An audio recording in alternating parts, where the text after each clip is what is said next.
people know who watch this show, we all love to share our historical heritage, don't we, of the past. History is fascinating. I'm sure you'll all agree. We see things, don't we, as we're wandering around. And I pointed out recently, didn't I? Do you remember the water fountain? And everybody sort of talks about it being a new thing. You can get your plastic bottles now filled if you go into a coffee shop, that sort of stuff.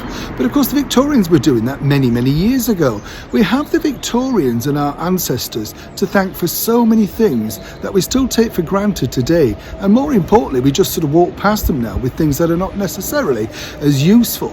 Now you see this little piece here, which is a step-up, right? And it's just basically next to an old historical hall in the very heart of Yorkshire. And people walk past this, and probably younger people have no idea what it was for. Do you know what it was for? You do? Well, I can see. You look the sort. Absolutely. No, you see, these are the things that they used to teach us before they abandoned English history over here in the wonderful United Kingdom. Nobody teaches our own history anymore. We're too busy waving flags for other countries. But our own history is far more fascinating. Now, these particular steps would have been for when, if you were rich enough, definitely not for the poor like you and me, but if you were rich enough, you would have pulled up there, you see, and your horse and carriage would have been at the other side. Now, this would have been a very muddy area, no pavements, no nice things to walk on. But of course, ladies with very expensive dresses couldn't afford to get mud on those expensive dresses. So they would be walked up those steps, waited on there so the carriage pulled directly in line, so the door opened for them. They climbed in without having to, like the rest of us, battle with all the mud and the debris. You see how different it was, of course, for the rich against the poor, even back in the day. And when you look here, you see, this is someone's personal gate from many years ago. And when you think about how they would have driven up here in those horse and carriages with this beautiful scene all the way up to the big house, it's incredible to think, isn't it, that we often look and walk past things and we have no idea. Just take a look at this view.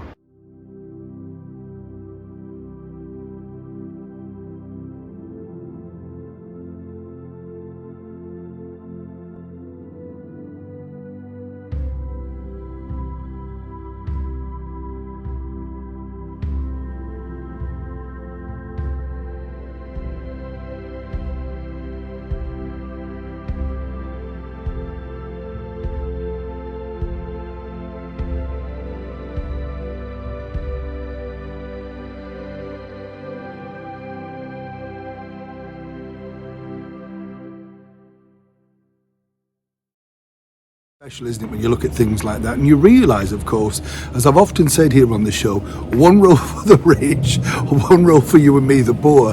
But it is nice to look back at this and wonder how people did live, and you know, sort of their lives that they would have been. Let's not forget, big houses like this would have had lots of servants, like Downton Abbey and upstairs, downstairs. It was, of course, for the few. The rest of us, as I've said before, I think I might have been a Ruby, or if I was lucky, a Mr. Hudson. Well, very lucky. He had a good job, didn't he? I hope as ever you don't mind me sharing these wonderful little historical finds that I found along the way, filming up and down the United Kingdom. But it is nice to share them with you. And more importantly, I think it's nice to remember all of the things that have gone on before that apparently today we all think are brand new. And of course, we've just invented it. We haven't. We're simply living through history. Neil Sean in the heart of a beautiful, well, green Yorkshire.